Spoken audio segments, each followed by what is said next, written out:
Understanding environmental risks starts with a global perspective. Through XNatura's environmental platform, it is possible to focus on specific sites, providing real-time data. XNatura integrates artificial intelligence, IoT sensors, satellite technologies, and cloud computing to provide advanced environmental analysis and precision engineering tools. Landscapes are constantly evolving, shaped by both nature and human activity. Understanding and monitoring these impacts is essential to preserving biodiversity.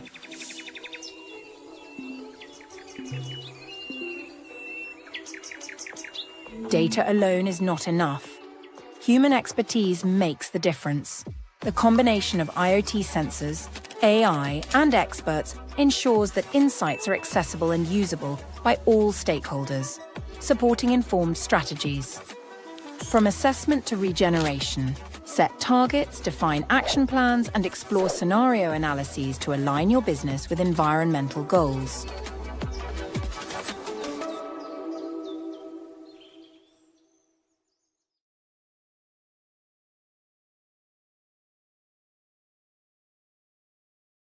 Understanding environmental risks starts with a global perspective. Through XNatura's environmental platform, it is possible to focus on specific sites, providing real-time data. XNatura integrates artificial intelligence, IoT sensors, satellite technologies, and cloud computing to provide advanced environmental analysis and precision engineering tools. Landscapes are constantly evolving, shaped by both nature and human activity. Understanding and monitoring these impacts is essential to preserving biodiversity.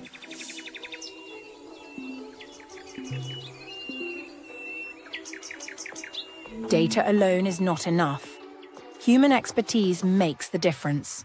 The combination of IoT sensors, AI, and experts ensures that insights are accessible and usable by all stakeholders, supporting informed strategies.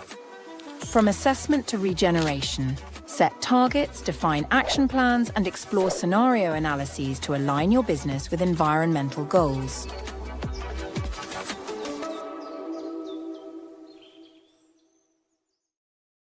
Understanding environmental risks starts with a global perspective.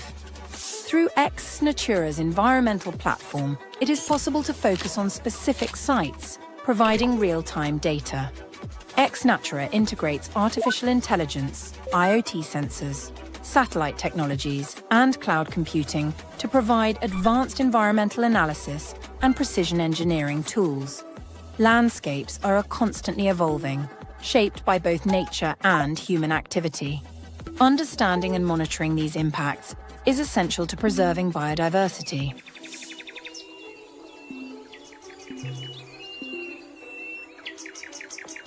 Data alone is not enough.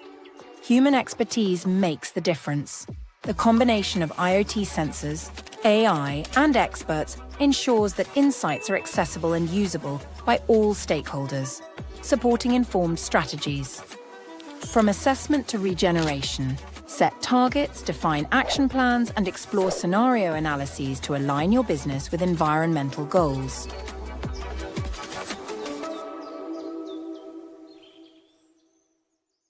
Understanding environmental risks starts with a global perspective.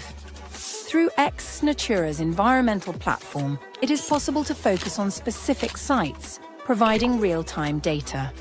XNatura integrates artificial intelligence, IoT sensors, satellite technologies, and cloud computing to provide advanced environmental analysis and precision engineering tools.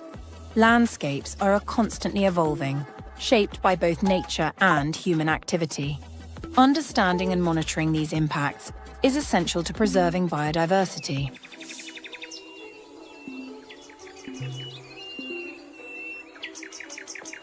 Data alone is not enough. Human expertise makes the difference. The combination of IoT sensors, AI, and experts ensures that insights are accessible and usable by all stakeholders, supporting informed strategies. From assessment to regeneration, Set targets, define action plans, and explore scenario analyses to align your business with environmental goals.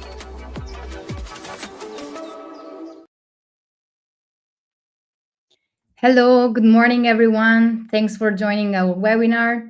Today, we will talk about the infrastructure sector. Today with me, there is Virginia Castellucci, Head of Sustainability of 3B. It's me, Sustainability Specialist in 3B2, together with my colleague Giorgio Buzzarini, and a special case study at the end of our webinar, conducted by Ilaria Napoli, Head of Environment and Sustainability in Brebemia Aleatica. So a briefly overview of what we're going to discuss today. We will have a brief introduction of XNatura, who we are, what we do, and an update on the EU roadmap on natural credits. We will go through a new section of the platform based on the risk analysis. And then we will have normative and policy framework part, where we're going to dive deep into the policy framework for the sector, together with the certification of the infrastructure sector. Best part of the webinar, our demo session conducted by Giorgio. We will discuss about 2 case study in the infrastructure sector.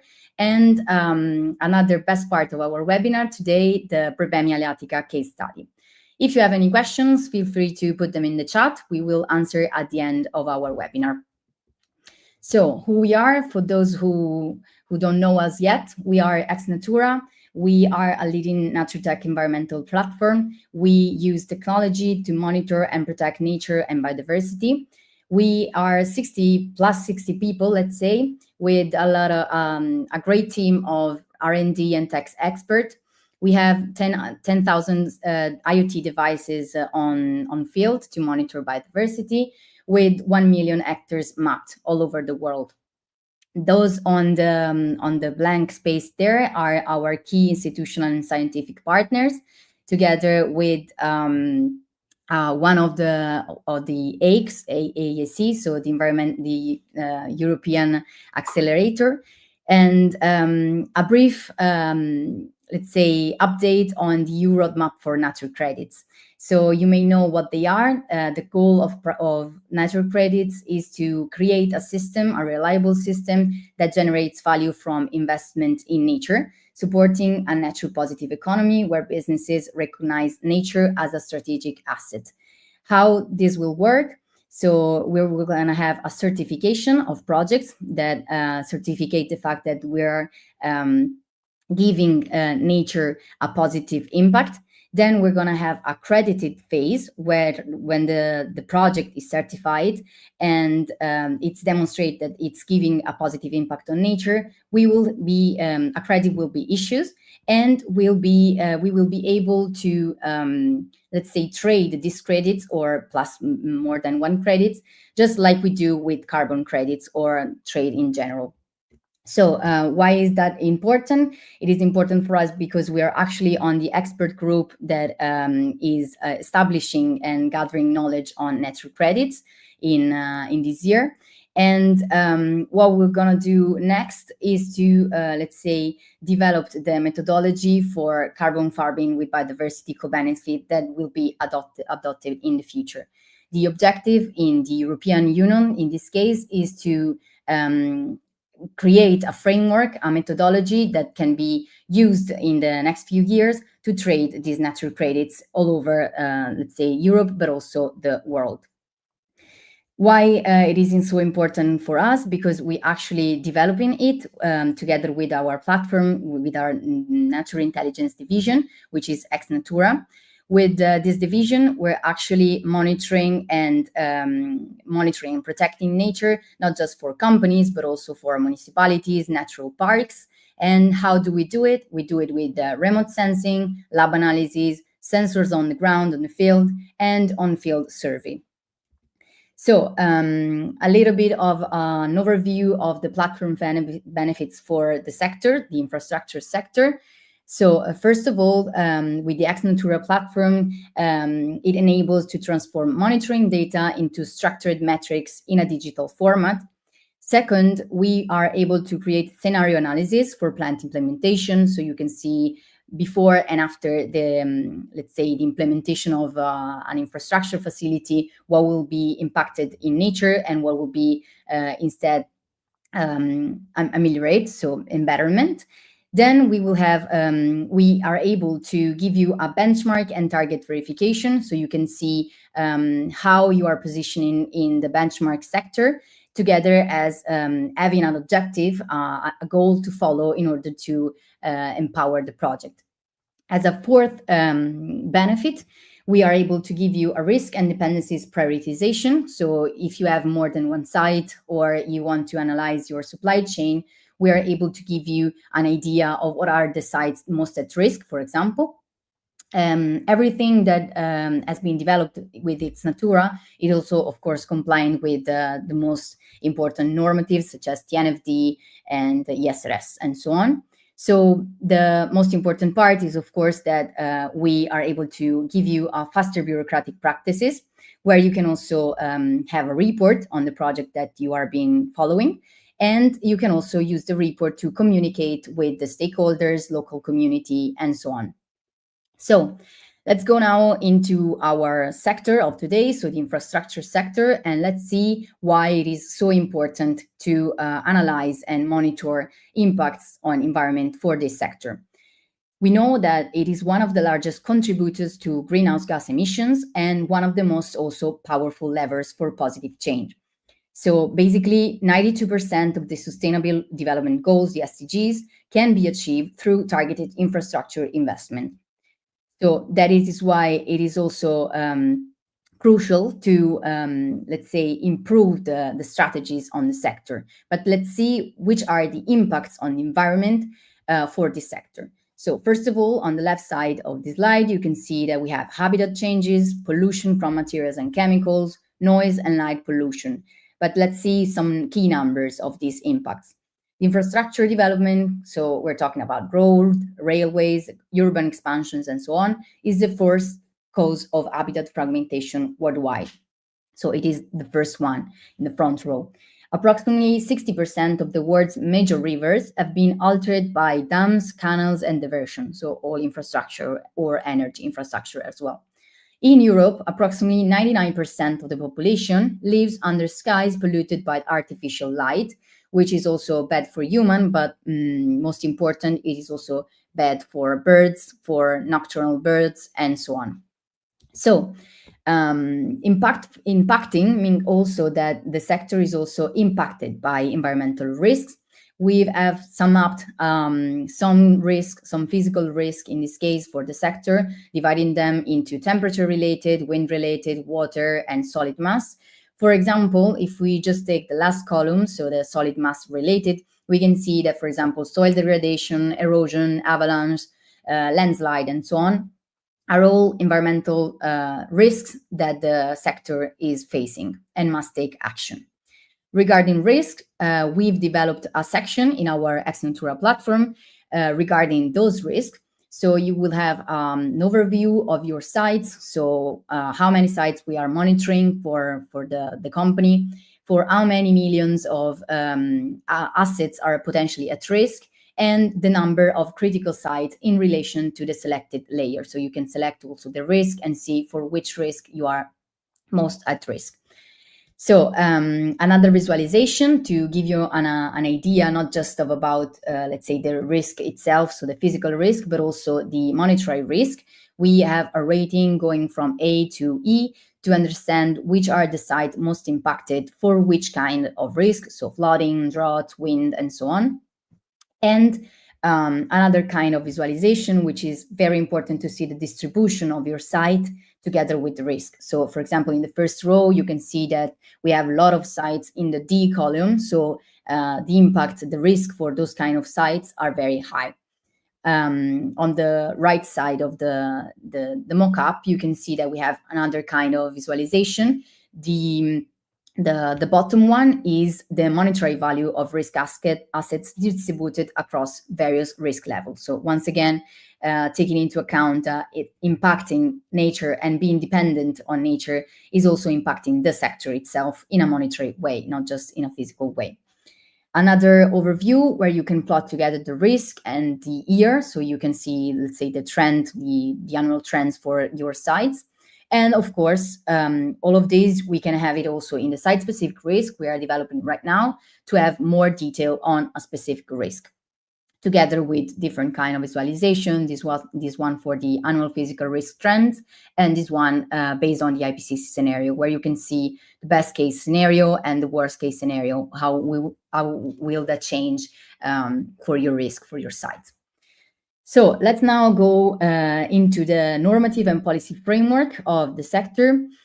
Brief overview: we have this sector that is shaped by the UN 2030 agenda, the EU taxonomy, the EU biodiversity strategy, TNFD, ESRS, a lot of normatives that you already know, maybe, but we will also dive deep into each one of them, together with some certification of the sector. So we've mentioned before, the SDGs are also very crucial to the sector. The sector actually can implement the strategy to tackle one of these SDGs. In this case, we put the 9th of about industry, innovation, infrastructure, the 11th, sustainable city and communities, and the 13th, climate action. So basically, the agenda also is shaping the policy framework for the sector. The EU taxonomy, another one, it is also a framework for sustainability in general, not just for the sector, but the EU taxonomy is the regulatory classification system that defines which economic activities can be considered environmental sustainable under the EU. And it identifies, among others, the activities on new infrastructure, so construction of new infrastructure, acquisition and ownership of infrastructure, just to mention two of them.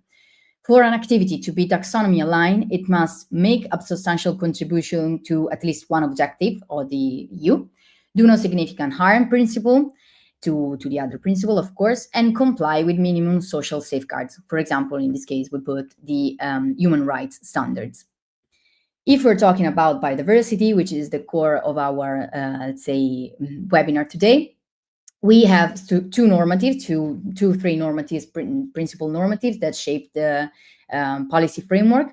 The first one is the Convention on Biological Diversity and the Global Biodiversity Framework. These two are very broad, very general, but in the infrastructure sector, they guide it toward natural positive development by integrating biodiversity conservation into project planning and implementation. The same is done by the EU Biodiversity Strategy for 2030, together with the Natural Restoration Law, and also the Habitats and Birds Directive. We saw it before that the infrastructure sector is the one that is impacting the most the habitat degradation.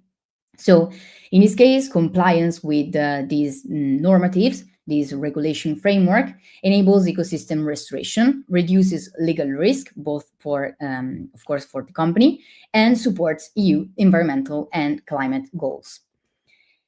Not to mention CSRD, very famous one. We've been talking about it for a lot of years right now, but we will actually have a change. The change is going on right now. We don't have any news yet for the second part of the omnibus, which is the update, but a suggestion that we want to give every company that works with us is that it is better to start, not to wait for the company to be compulsory, to be compliant with the normatives, because the sooner you gather all the data and the sooner you start having a report on nature, biodiversity, ESG in general, the better it is for your business in the next few years. Why using the SRS? When we're talking about the SRS, of course, we are talking about the European Sustainability Reporting Standards with a focus on the E4, which is biodiversity and ecosystems.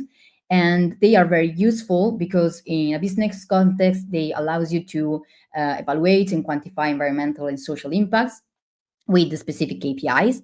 They help you to follow the disclosure requirements, and they guide you through the integration of the ESG sustainable practices into your business strategies. Not to mention the fact that they are very important to communicate with stakeholder, and it allows you to increase your credibility, improving your access to capital regarding, for example, investors. The SRS requires business to consider double materiality. What it is, we already know. We've mentioned before that it is not just matter of impact of the sector on biodiversity, but it is also how biodiversity loss and ecosystem degradation creates risk for the sector. Where there's risk, there's also opportunity. So be aware that you can do something if you are actually impacted by some physical risk.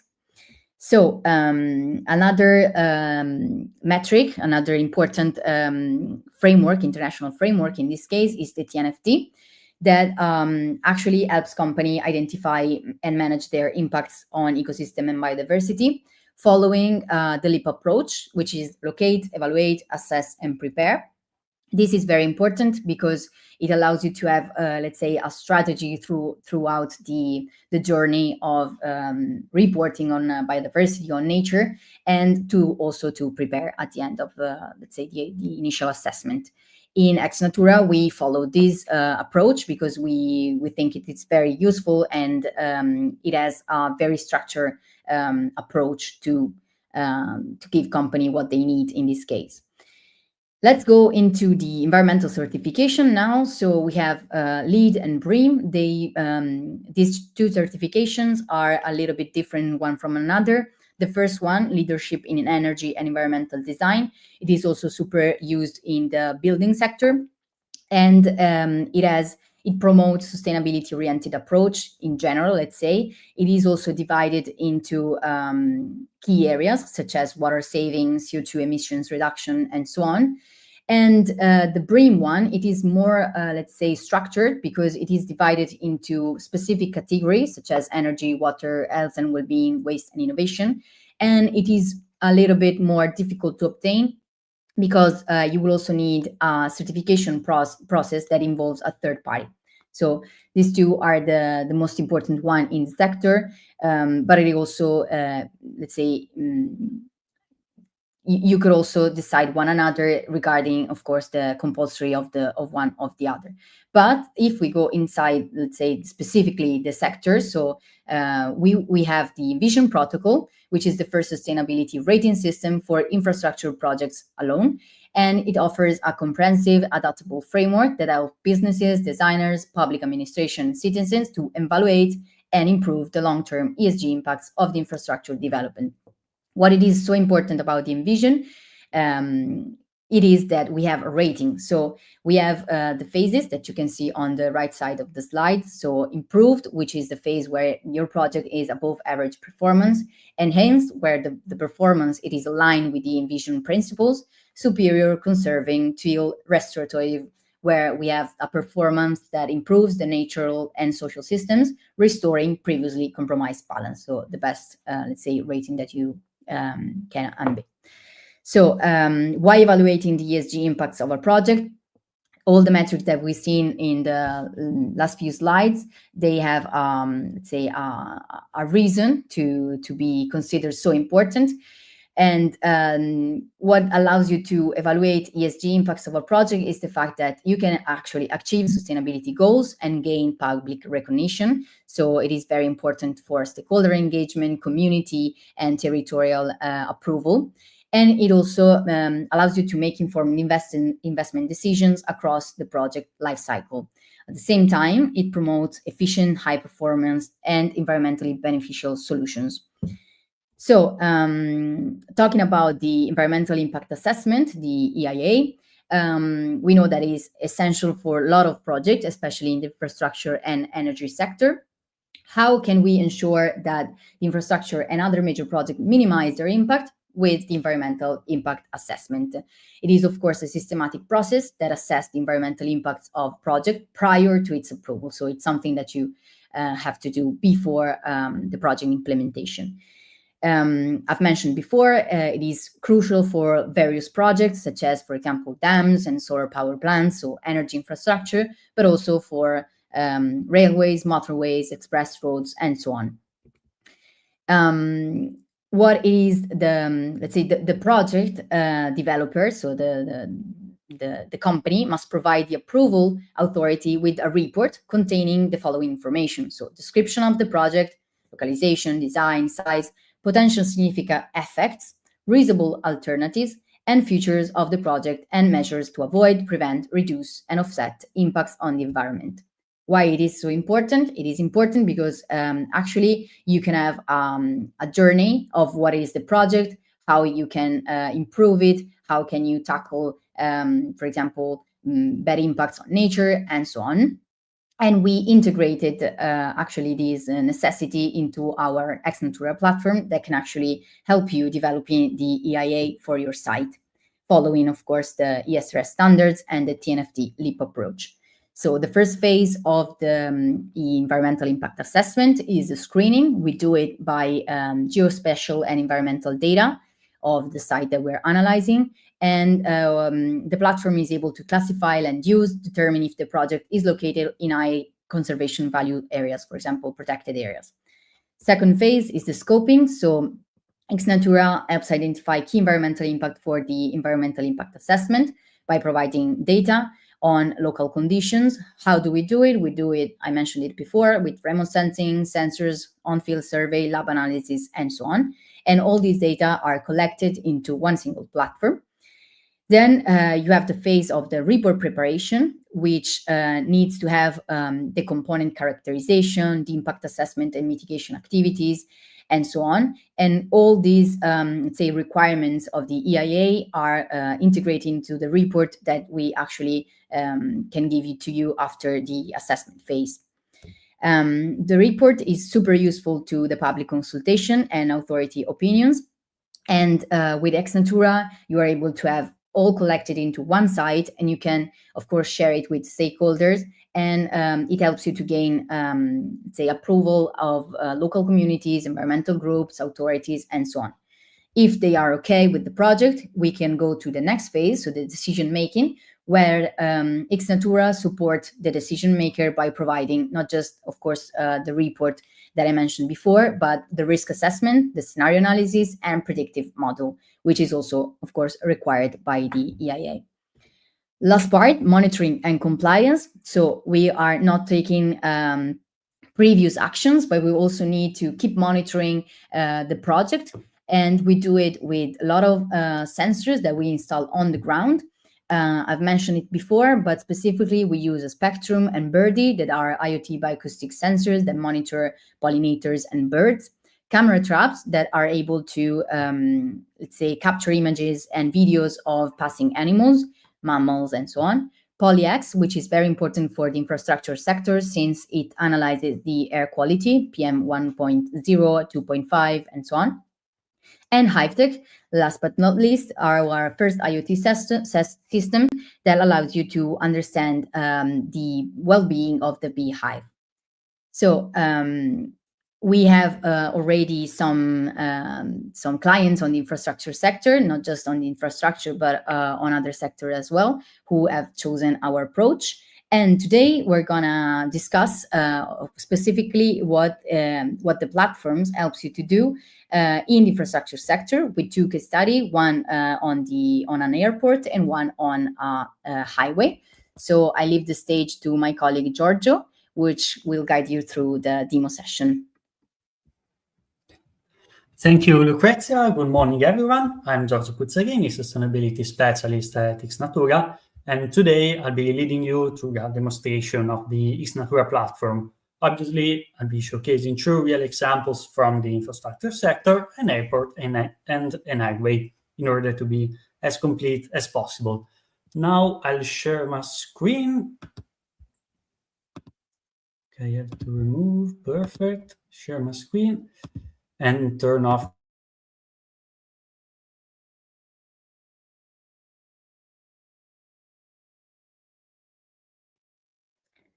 Giorgio, you have your mic disabled.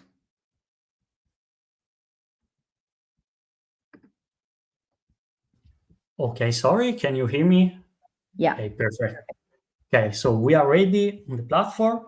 Today we will explore how we can provide and manage nature and biodiversity related data, providing scientific-based metrics using both remote sensing, as you can see with satellite technologies, and sensors on the ground. So I want to show you only the main features which can be more helpful for the sector itself. So let's start from the overview section. Here we are. And this is the first thing you see when you access to the platform. On the map, you can see all the sites of our hypothetical company. By clicking into one of them, you can go directly to the specific section, to the specific site. But first, I want to show you some key numbers. We have here an overview of our production processes, the extension, number of sites, and an overview of impacts, dependencies, and risks. It's interesting to notice here that we have 20 sites with a direct impact on biodiversity, for example, and 3 sites with protected areas inside, or 27 which are under hydrogeological risk. So I want to show you a thing related to that. I want to focus on risks now. So I moved to the risk overview section. I already loaded it. Okay. There we can select an year, in this case 2035, and the future IPCC scenario we want to evaluate. Those are the options. And so we can visualize the main risks rating divided by climate, water, pollution, biodiversity, geological, and sea. So those are the main risk aspects. The table presents each site classified with a rating from A to E, in the worst case, with the economic value expressed in euros, if we have the data. And the risk rating, the letter, represents the overall risk, which is given by probability per intensity per sensitivity. So these analyses can help us enabling the comparison of the environmental risk exposure between different locations and can quantify the potential financial impact too for each risk category. But I want to show you also a second table which provide a more detailed analysis of one selected risk. In this case, I have selected climate change for the different sites. For each location, it shows the physical risk rated from A to E, in the worst case, sensitivity, impact level, and impact risk, and damage factor too. The data here make it possible to quantify also the economic exposure to risk by calculating both the absolute value and the percentage of the assets at risk. So there's a tool which can help us assess the financial vulnerability of the various sites. For last, here we have some effective visualization of the distribution of risks, as Lucrezia said us before, how many sites are A, B, C, D, or E level, with 2 different visualization, and also an economic evaluation divided by the risk level of different sites. Okay, perfect. I want to come back to our overview in order to prioritize our actions. Once we have evaluated our risks, impact, dependencies, and so on, I think the matrix is the most useful tool to prioritize our sites. So we can compare here different parameters on the X and Y axis, and we can easily see how they relate to each other. In this example, I've selected the MSA of the site, but as you can see, we can choose among many other KPIs, and the distance to protected areas. For this example, let's say we are facing some permitting issues for the environmental impact assessment of the site, and I can easily compare the MSA of the sites that are very close to a protected area, so more sensitive in our example. We could consider all the things we want. We have a lot of KPI to compare, and we can prioritize accordingly to this. So let's say we have chosen which site we have to focus on, this, for example. So I move to the specific section for the site I've chosen, the Tirana Airport. The first thing we see is, again, a map. Why? Because we follow the TNFD LEAP approach. We explained that before. It stands for locate, evaluate, assess, and prepare. So we start from the locate. There are some geographical data.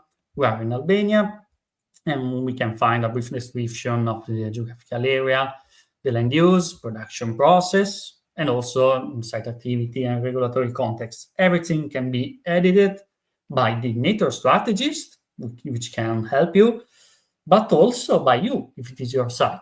Everyone who has the access to the platform can modify data. You can do it editing here. Okay. Then we have an highlights of our relationship with climate and nature, status and impact, but also risks, as we saw. And I want to move rapidly to the impacts and dependencies. This is a simple table. It shows the impacts linked to each production processes, in our case, those three. And the table is automatically generated using the Anchor database. Those are some of the sources of the displayed data. But if you notice anything which doesn't match reality, for your opinion, you can modify the values by clicking to edit. You can choose the intensity, reach, immutability of the impact or dependency and modify it. Again, we can also call for an help by the nature strategist for those tools. Okay, I want to come back to the map to show you some layers. We can understand better how to manage data with layers, but also with KPIs. I want to start by the layers. The first one, we saw the perimeter, now the land cover of the field. In this case, it is an airport, so we have the structure itself, we have many grasslands, obviously, and open spaces, and so on. Another very interesting layer, in my opinion, in this case, is the protected areas layer, which shows all the different protected areas which are close to our site, which is the pink one. We can select everything here. We can choose, yes, perfect, by clicking into one protected area, show us which is that one, and create also an ecological network right now. At the moment, we don't have so much time, so I'll move on with the hydrological risk. I think it is very interesting since we are in a level 4 area. The levels range from 1 to 5, so we are in a high risk area. And that's something we have to face. We have to stand for that. Moving related to that, into the extreme events, we see that we are in a earthquake-prone area, but also by selecting different types of events, we see that we also had some floods. So we are again in a flood-prone area. And here we can display the different examples of flood that happened in the last years. So now that you saw all the layers, I want to enter in the core of the platform, the KPI metrics. We already saw the land use, that's the KPI visualization with other interesting data about impermeable land report, for example. All the data are fully aligned with the major frameworks inspired by the ESRS and TNFD, as said before. And I'll go perfectly direct to the microclimate section. When we can analyze the climate change for first, the site is suffering a relevant increase. We are plus 1.2 degrees. It becomes very interesting to see also the trend in the last years, but also future projections, which are not nice for the next years. But again, we can analyze the rain trends. It increased by a stunning 47%, more or less, which is not nice in a flood-prone area, so surely we have to take in account this data. And there's also a risk section where we can analyze all the data related to the chance of a major event happening in the next years. As we have seen, the area has already experienced flooding and earthquakes in the past. Again, we can choose different scenarios and the probability will change, but in our case, unfortunately, it is very high. We see that the site score is D, and the other dot you can see is related by the benchmark of the sector. Yes, we can see that. So at least we have not problems related to landslide and erosion since we are in a very plain area. And other interesting KPIs are related to soil temperature. Okay, but I want to show you the king of the KPIs related to biodiversity, the MSA, which is the mean species abundance. This is an indicator which shows how diverse is the presence of animal and plant species compared to a natural, completely untouched state. It ranges from 0 to 100. 100 means a completely natural ecosystems. 0 is a completely degraded environment. So our biodiversity levels are very low, even compared to the benchmark and the control area. So we have a serious issue. We have to monitor that. Since we are an airport, we have also to analyze mainly the bird species and the bird behavior. So we surely have to take in consideration the MSA and also the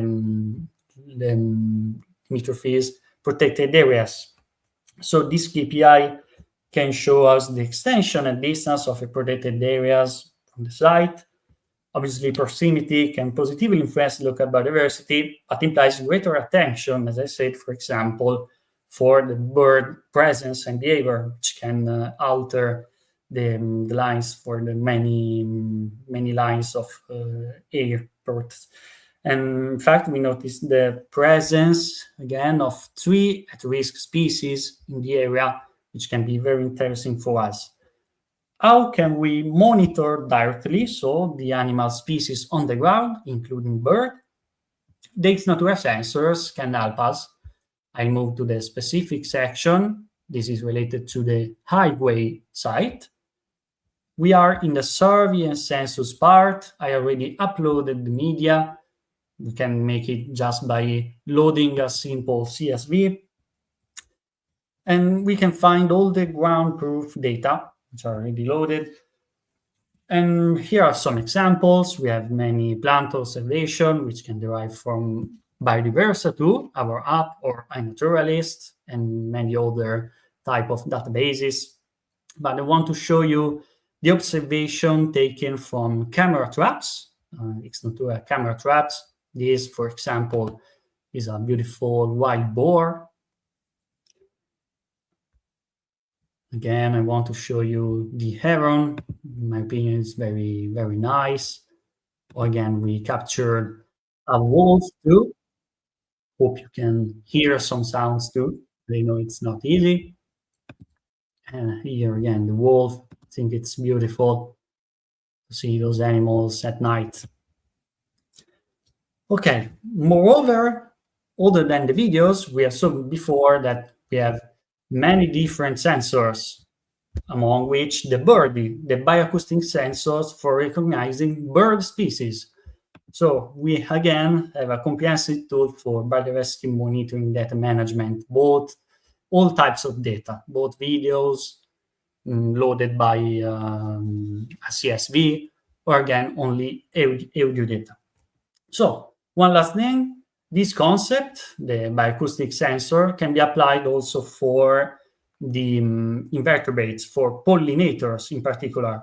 We know that for permitting processes, usually it is very important and it is required a monitoring of some invertebrate species and or in general an increase in biodiversity levels, so the MSA, to obtain the permitting approval for our EIA. So nothing better than using pollinators, because they are the perfect bioindicators, and the spectrum sensors, this one, which can help us. I go directly to the sensor measurement section. Perfect.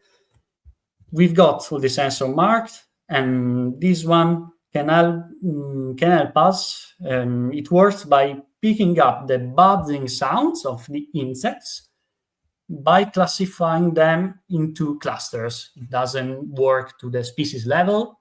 This is valid only for the bird species.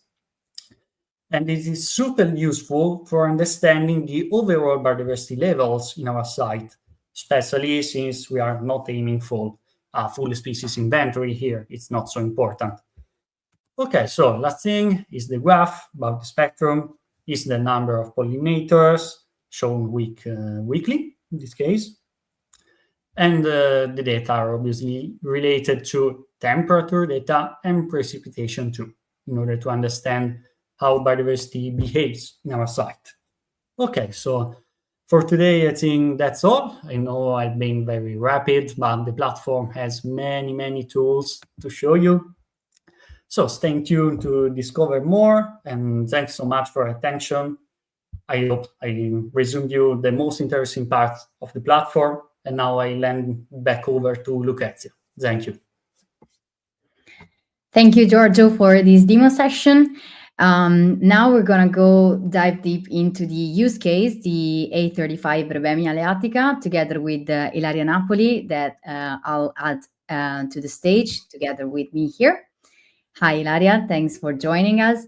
So the project of Brebemia aleatica has been committed to protecting biodiversity by monitoring the highway using remote sensing technology. And with them, we've established a biodiversity oasis along the A35 in Lombardy, in Italy. And Brebemi is also committed to the engagement and education project together with employees, but together also with schools. So now I leave the word to you, Ilaria, and thanks for joining again. Thank you, Lucrezia, and good morning, everyone. I'm Ilaria Napoli, and I work for A35 Brebemi Highways as an engineer in the technical and operational department, and I am environmental and ESG manager. The A35 Brebemi is a 62 kilometers highway in the north of Italy, connecting the important cities of Milan and Brescia. Our company has always been committed to reducing its environmental impact, enforcing environmental protection, and engaging with the local community.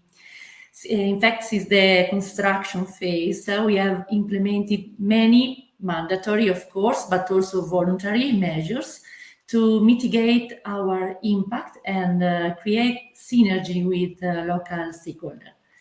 As you can see on the screen, our commitment focuses on creating safe and sustainable infrastructure.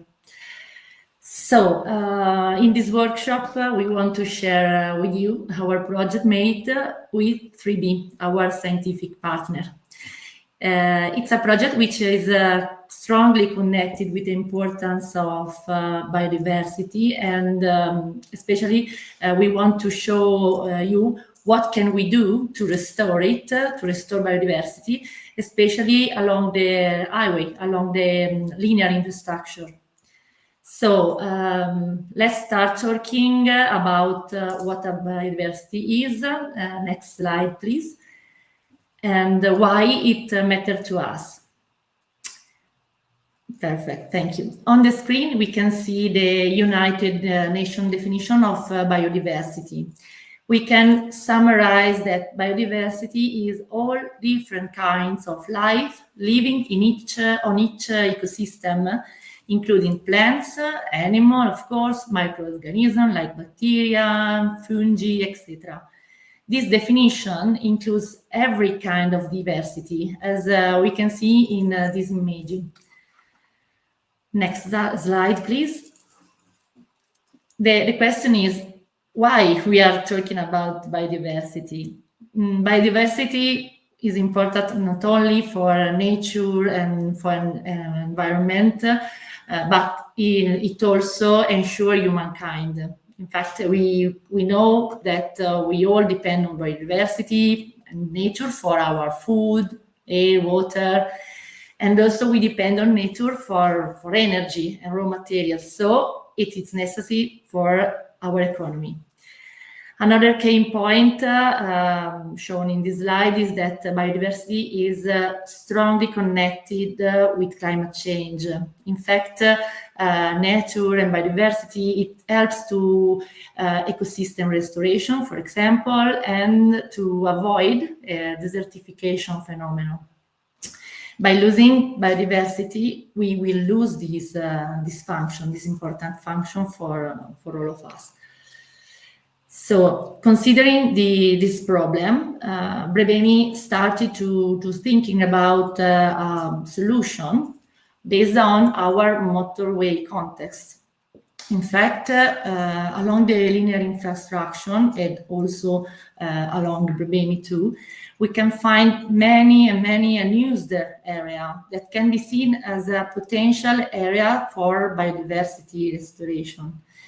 In fact, the idea is that we don't have to relegate restoration only to protected area, but we have to let it coexist with humankind and human infrastructure. Because, of course, we can't and we don't want to avoid human activity, because in my case is our business, and it is necessary for progress. And it is also important for people. But we know that every activity, every infrastructure affects ecosystem. So, as you can see in this slide, Brebemi is trying to overcome this problem, restoring this unused area belong to our operators. In particular, we created in 2023 our first biodiversity oasis with the support of 3B in an area between motorway junction. We can see this area in the map on the screen. We are in the north of Italy, near Milan, and the entire area is about 7 hectares. So let's go into more detail of our oasis. Up to now, in this oasis, we have 4 beehives with high-tech technology, 1 IoT sensor to monitor wild impollinator, 100 nectariferous plants to avifauna device to monitor bird species, and half hectares of nectariferous meadow.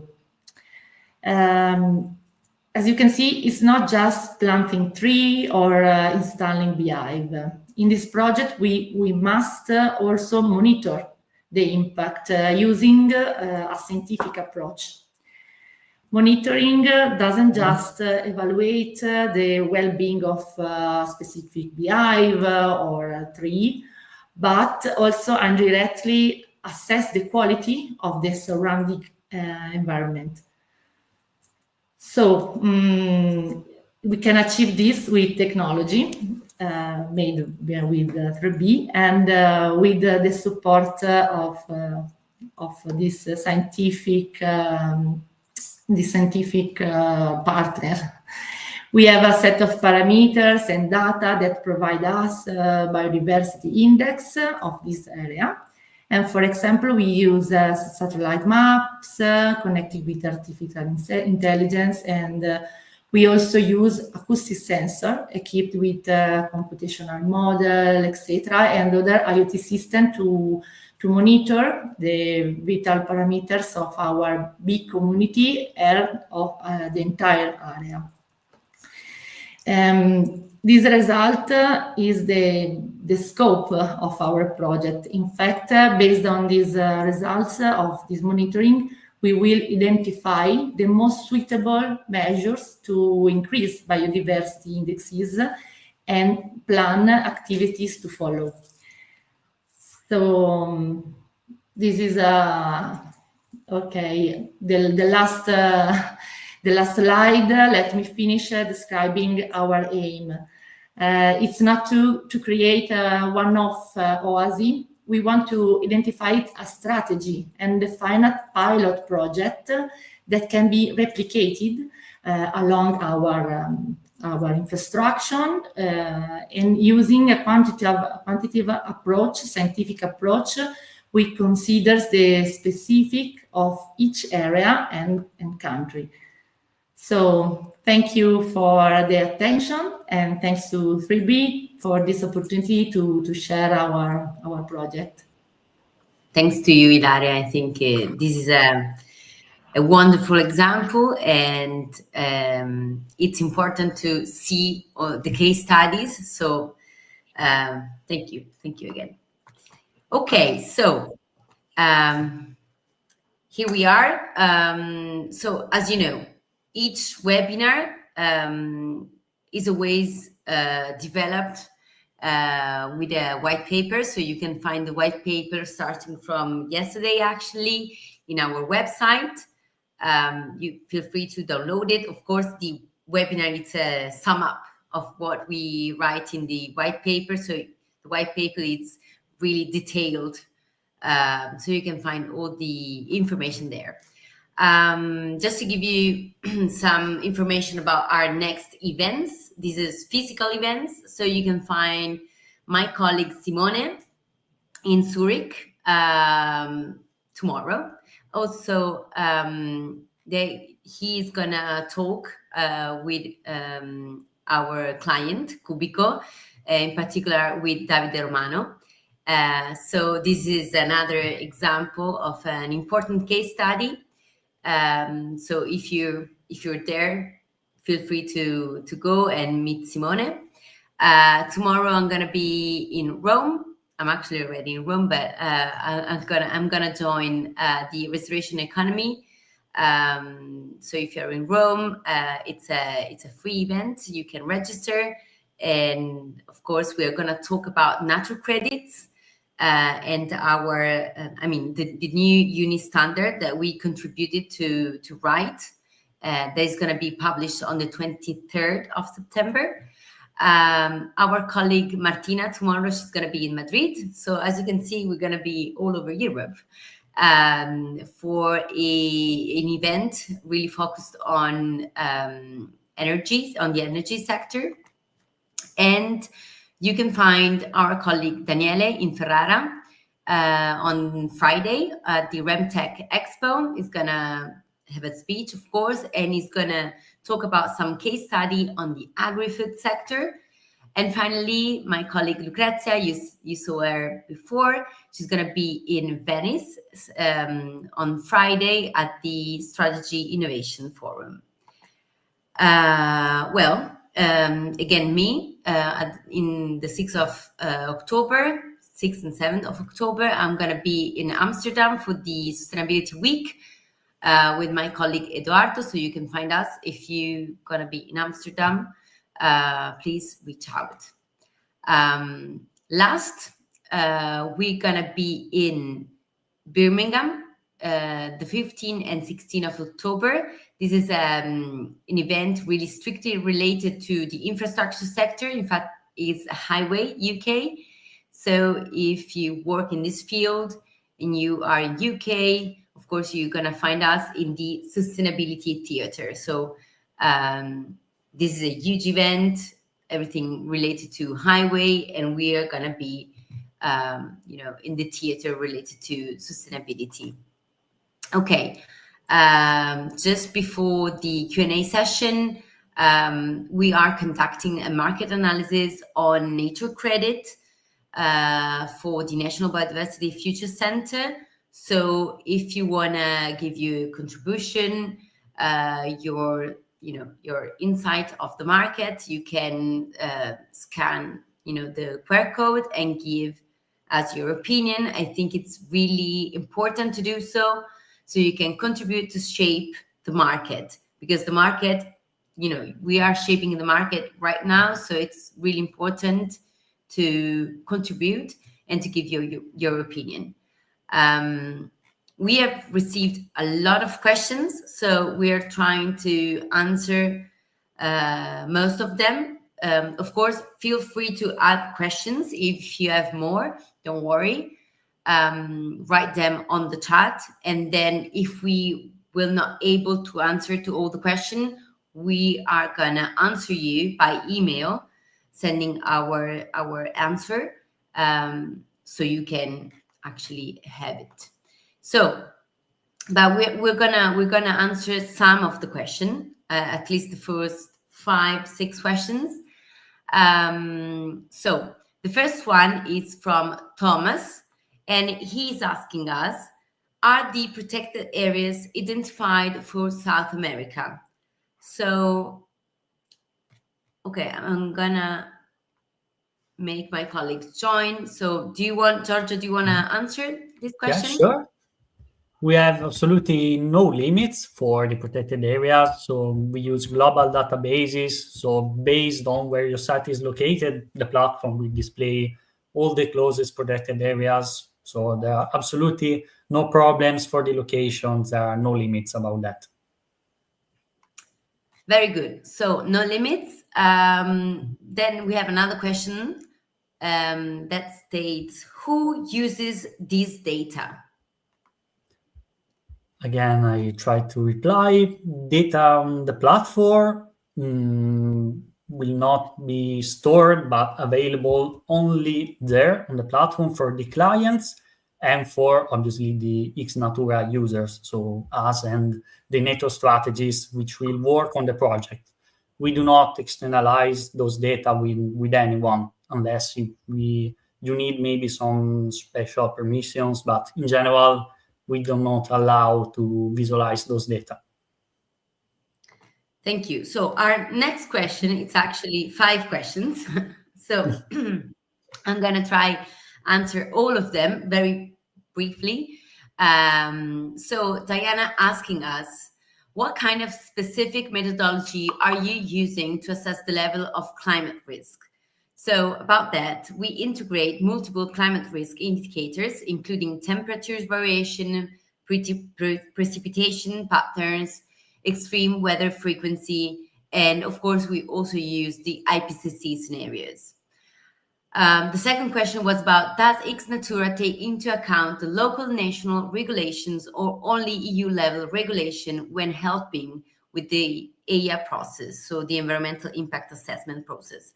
So we designed the platform, so XNatura platforms, to comply with both EU level directives, so the environmental impact assessment directive, and also birds habitat directives, and the local national regulations. So the platform includes country-specific regulatory modules that adapt assessment to national biodiversity laws and the specific environmental impact assessment requirements. Third question was about how is XNatura does access local pre-existing databases, for example, protected species, which are in some cases protected from public view. So we actually access public biodiversity databases that are specific for the for each nation. For example, the GBIF.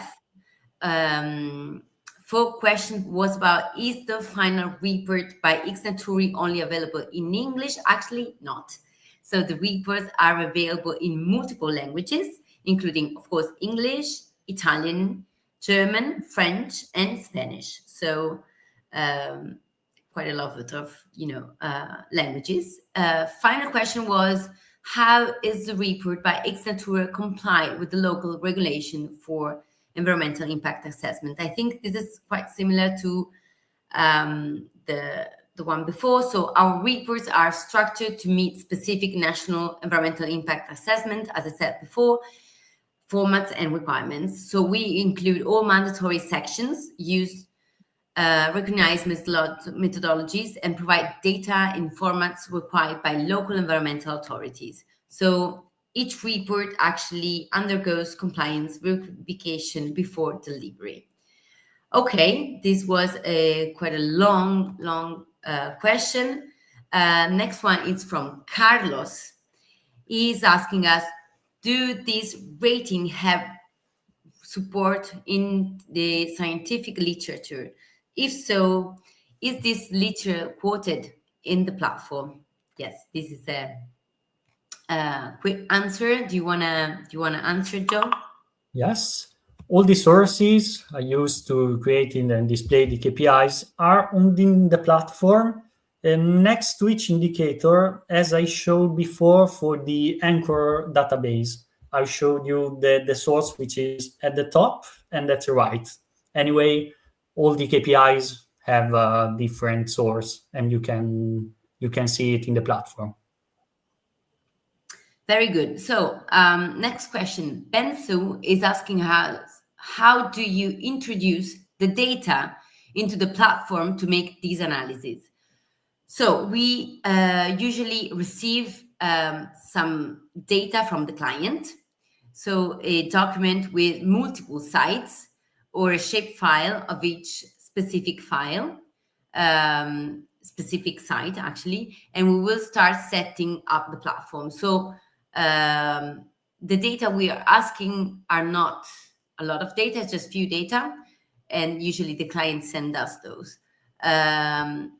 If is a only remote project, we are able to create the land cover data and more indicators from remote assessment. So we won't give any more data from the client apart from the GPS location or the shapefile if it's a site-specific project. Carlos again, it's asking us, herbs, amphibians, fish, and invertebrates have very different monitoring methodologies. Can we integrate different monitoring techniques to the platform? I'm going to answer that. So we are working. We're working on developing also other, of course, sensor to integrate, but actually you can already integrate the data you have. You are, gathering from amphibians, fish, invertebrates into the platform. So the really good thing about the platform is that it's very flexible. So we have our own end sensors, as you know, for wild bees, for birds, mammals. But if there are some species that we don't have the sensor yet, you can actually use the sensor you're already using and add in a very easy way those data into the platform in the census part of the platform. So the next question, still from Carlos, biodiversity cannot only be accessed through sensors. How do you deal with this challenge? So maybe in this case, Giorgio can answer. That's a great question. And about the sensors, those are really important to get more granular data, so to get a more specific overview on the site. But in general, the platform integrates in the remote assessment part, the related to remote sensing, two global models that are used to estimate the number of species, both for plants and animals, which are in the site based on a remote estimate. And that's the part which I showed you for the MSA, for example. It is calculated that way. Also about that, Thomas asking us, do you have sensor for water monitoring? We don't, but you can, of course, have also data about water thanks to the lab analysis, and you can simply add those data in the platform. So as just Giorgio said, we can add many data you have gathering from different sensor lab analysis into the platform, into the census section. Okay, moving to the next question from Giacomo. How can you quantify the number of pollinators, and is this possible variation in time, such as the other species? It seems that the camera acoustic sensor lets you estimating only the presence of a certain biodiversity. Am I wrong? Giorgio, do you want to answer? Yeah. About the number of pollinators, so we are talking about the spectrum. And in reality, it gives us some data about the timeline too. So we'll have a baseline data that is generated through the remote sensing and the databases, as we saw. But then we can pick the most convenient location in the site to get the most useful data from the field, use the spectrum. And then here, through the years, the combination of the remote sensing data used in a platform and the on-site sensors, among which the spectrum, will highlight the change in biodiversity in terms of number of species. And about pollinators, not exactly species, but clusters, because the spectrum recognizes the frequency, the exact frequency of the cluster of pollinator that we want to monitor. Okay, last question. Is the data confidential? Do you have a ready-to-use database? So, of course, client data are always confidential and we don't disclose them to third party.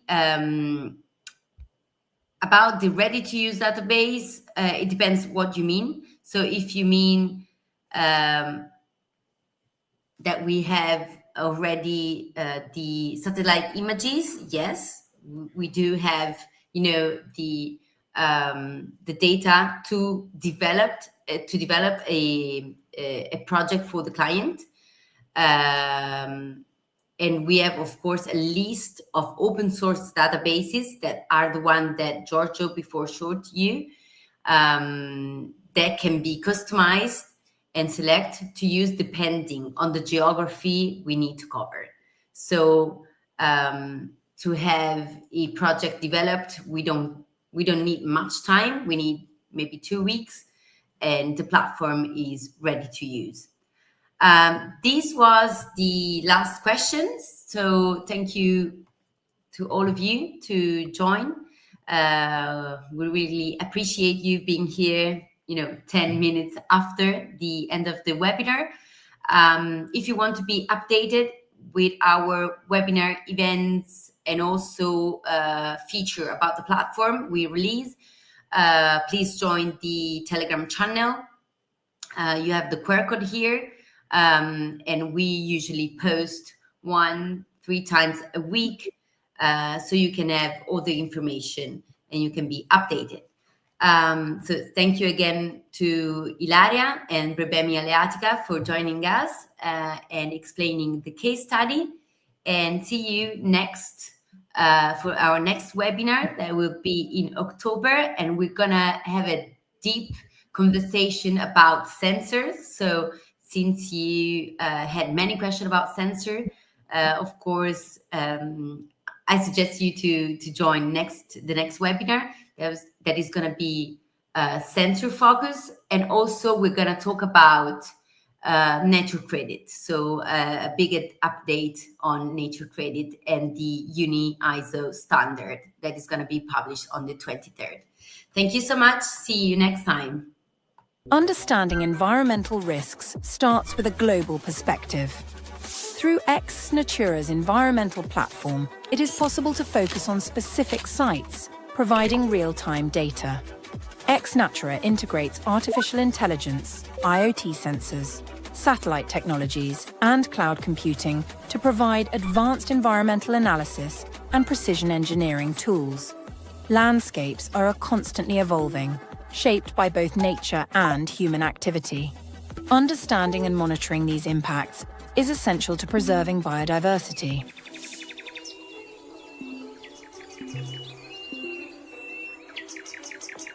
Data alone is not enough. Human expertise makes the difference. The combination of IoT sensors, AI, and experts ensures that insights are accessible and usable by all stakeholders, supporting informed strategies. From assessment to regeneration, set targets, define action plans, and explore scenario analyses to align your business with environmental goals.